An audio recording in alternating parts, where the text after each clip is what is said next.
तो चलिए सीधे आज की इस चर्चा में उतरते हैं। आज के इस विश्लेषण में हम एक ऐसे रहस्य पर बात करने वाले हैं जो सदियों से इतिहास और विज्ञान के बीच एक बहुत बड़ी पहेली बना हुआ है। हम बात कर रहे हैं एक ऐसी रहस्यमयी प्राचीन नदी की जिसके बारे में कहा जाता है कि वो कभी हिमालय से निकलकर सीधा अरब सागर तक बहती थी। अब हम सब ने ऐतिहासिक रूप से प्रयागराज में गंगा और यमुना के पवित्र संगम के बारे में तो जरूर सुना है ना? लेकिन उस तीसरी अदृश्य सरस्वती नदी का क्या वो सिर्फ एक मिथक है, कोई कहानी है, या फिर उसके पीछे सच में कोई ठोस वैज्ञानिक आधार मौजूद है? प्राचीन काल में इसे एक विशाल जलधारा के रूप में बताया गया था, जो सिर्फ एक नदी नहीं बल्कि एक पूरी सभ्यता की लाइफलाइन थी। आज हम इसी रहस्य की गहराइयों में जाएंगे और उन नई खोजों को समझेंगे जिन्होंने पूरे भारत का ध्यान अपनी ओर खींच लिया है।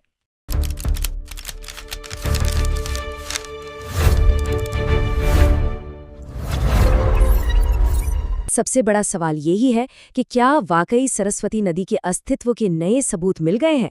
हाल ही में हुए वैज्ञानिक अनुसंधानों ने इस पुरानी बहस को एकदम से फिर से चर्चा के केंद्र में ला दिया है। और ये सवाल इसलिए इतना इम्पोर्टेंट है क्योंकि ये मॉडर्न खोज सिर्फ प्रयागराज के संगम तक सीमित नहीं है। 20वीं सदी के अंत और 21वीं सदी की शुरुआत में वैज्ञानिकों ने एक बहुत ही बड़े जियोग्राफिकल एरिया पर अपना फोकस शिफ्ट किया। असल में ये खोज हरियाणा, राजस्थान और गुजरात के कच्छ के रण तक फैले हुए एक विशाल इलाके में की जा रही है। दशकों से इस प्राचीन नदी को वापस नक्शे पर लाने के प्रयास चल रहे हैं।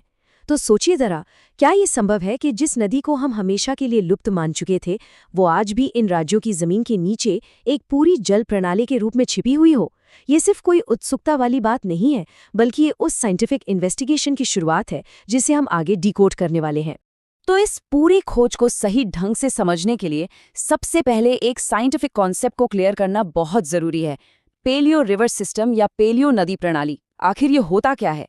असल में ये एक प्राचीन इनएक्टिव नदी या उसका तल होता है जो लंबे समय तक होने वाली ज्योग्राफिकल उथल-पुथल के कारण पृथ्वी की सतह के नीचे प्रिजर्व हो जाता है। अब यहाँ एक बहुत ही चौंकाने वाला फैक्ट सामने आता है कि कोई इतनी विशाल नदी अचानक से कैसे गायब हो सकती है। बात दरअसल ये है कि हजारों साल पहले इस क्षेत्र में बड़े पैमाने पर टेक्टोनिक शिफ्ट्स यानी विवर्तनिक हलचलें और विनाशकारी भूकंप आए थे। इन भयंकर प्राकृतिक घटनाओं ने पूरी की पूरी टोपोग्राफी को ही बदल कर रख दिया।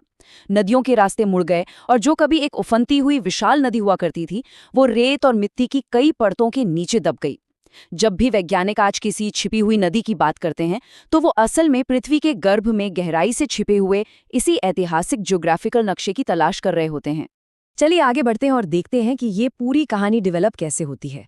प्राचीन रहस्यों को सुलझाने के लिए आखिर वैज्ञानिक किन मॉडर्न टूल्स का इस्तेमाल कर रहे हैं? यहाँ मुख्य रूप से बात आती है सैटेलाइट इमेजिंग और जियोलॉजिकल एविडेंस की।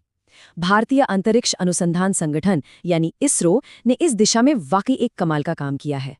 इसरो के एडवांस्ड सैटेलाइट्स ने उत्तर पश्चिमी भारत में जमीन के नीचे दबे हुए पुराने जलमार्गों, जिन्हें पेलियो चैनल्स कहते हैं, उनकी बहुत ही सटीक मैपिंग की है। वो ग्राउंड पेनिट्रेटिंग रडार, मिट्टी की नमी और वनस्पति में आने वाले एकदम सूक्ष्म बदलावों को स्टडी करके ये पता लगाते हैं कि प्राचीन नदी का रास्ता क्या रहा होगा। इसके अलावा साल 2016 में प्रोफेसर के.एस. वल्दिया के नेतृत्व में बनी एक्सपर्ट कमेटी ने भी अपनी रिपोर्ट में बिल्कुल स्पष्ट कर दिया था कि घग्गर-हाकरा नदी प्रणाली ही दरअसल प्राचीन सरस्वती नदी का फिजिकल अवशेष है। जमीन पर मिलने वाले खनिजों और चट्टानों की टेस्टिंग भी यही साबित करती है कि घग्गर-हाकरा के रास्ते पर कभी एक विशाल जलधारा बहा करती थी। अब यहाँ एक बहुत ही दिलचस्प तुलना देखने को मिलती है। एक तरफ हमारे पास ऋग्वेद के प्राचीन रेफरेंसेस हैं जो सदियों पुरानी आस्था और इतिहास का प्रतिनिधित्व करते हैं, और दूसरी तरफ हमारे पास मॉडर्न साइंस के वो जियोलॉजिकल सबूत हैं जिनकी हमने अभी बात की।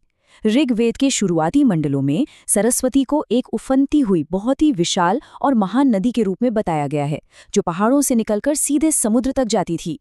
लेकिन गौर करने वाली बात यह है कि बाद के प्राचीन ग्रंथों तक आते आते, जैसे कि महाभारत के समय तक, इसका वर्णन एक ऐसी नदी के रूप में होने लगा जो रेगिस्तान में जाकर सूख गई या लुप्त हो गई। ये अपने आप में एक बहुत ही न्यूट्रल और ऑब्जेक्टिव डिबेट है। क्या प्राचीन ग्रंथों में जो लिखा है वो महज एक मिथक है? मॉडर्न जियोलॉजी बताती है कि टेक्टोनिक एक्टिविटीज के कारण नदी का सूखना एक एकदम रियल घटना थी। मतलब साइंस के जरिए जो टेक्टोनिक हलचल और नदी के सूखने का टाइमलाइन निकल कर आ रहा है ना, वो प्राचीन ग्रंथों की टाइमलाइन के साथ आश्चर्यजनक रूप से मैच करता है। और यही बात बहुत ही शानदार ढंग से ये दर्शाती है कि आखिर ये पूरी वैज्ञानिक प्रक्रिया इतनी बड़ी बात क्यों है। ये कोई सूखी हुई नदियों और पत्थरों को स्टडी करने वाला सामान्य विज्ञान नहीं है। अगर घग्गर हाकरा प्रणाली ही सरस्वती है तो इसका सीधा सा मतलब ये हुआ कि सिंधु घाटी सभ्यता की सबसे ज्यादा बस्तियां असल में इसी सूखी हुई नदी के बेसिन के किनारे बसी हुई थीं। और शायद यही कारण है कि इतिहासकार अक्सर इसे अब सिंधु सरस्वती सभ्यता कहने पर विचार करते हैं।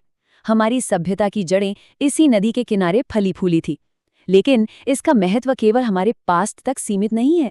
इन पेलियो चैनल्स की खोज का सीधा कनेक्शन हमारे फ्यूचर की वाटर सिक्योरिटी यानी जल सुरक्षा से है।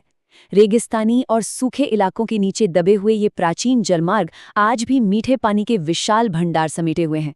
आज के समय में इन अंडरग्राउंड जलमार्गों की मैपिंग करना इसलिए भी इतना क्रूशियल है ताकि हम इन्हें मॉडर्न पोल्यूशन और ज़रूरत से ज़्यादा पानी निकाले जाने से बचा सकें। ये हमारी आने वाली पीढ़ियों के लिए वाटर कंजर्वेशन का एक बहुत ही बड़ा हथियार बन सकता है। तो इस पूरे विश्लेषण को समेटते हुए एक बहुत ही गहरा सवाल हमारे सामने आता है। ये छिपी हुई नदी भारतीय सभ्यता के बारे में हमारी समझ को आखिर कैसे बदलती है? क्या मॉडर्न साइंस की इन नई खोजों के बाद हम अपने इतिहास के पन्नों को एकदम नए नजरिए से पढ़ेंगे? अगर हमारे पूर्वज इस महान नदी के तटों पर फले फूले थे और आज का विज्ञान उसके छिपे हुए जल भंडारों को खोज निकालने में सफल हो रहा है, तो ये मैपिंग न केवल हमारे प्राचीन इतिहास को फिर से लिखने का काम करेगी, बल्कि पानी की कमी से जूझते हमारे भविष्य को भी पूरी तरह से सुरक्षित कर सकती है। जैसे जैसे पेलियो रिवर सिस्टम और इसरो की सैटेलाइट इमेजिंग के जरिए इन रहस्यों पर से पर्दा उठता जाएगा, प्राचीन ज्ञान और भविष्य के अस्तित्व के बीच का ये पुल और भी ज्यादा मजबूत होगा। ज्ञान और विज्ञान की ये यात्रा कभी खत्म नहीं होती और ये हमें सच में ये सोचने पर मजबूर कर देती है कि इतिहास के गर्भ में हमारे कल को संवारने के आखिर और कितने रहस्य अभी भी छिपे हुए हैं।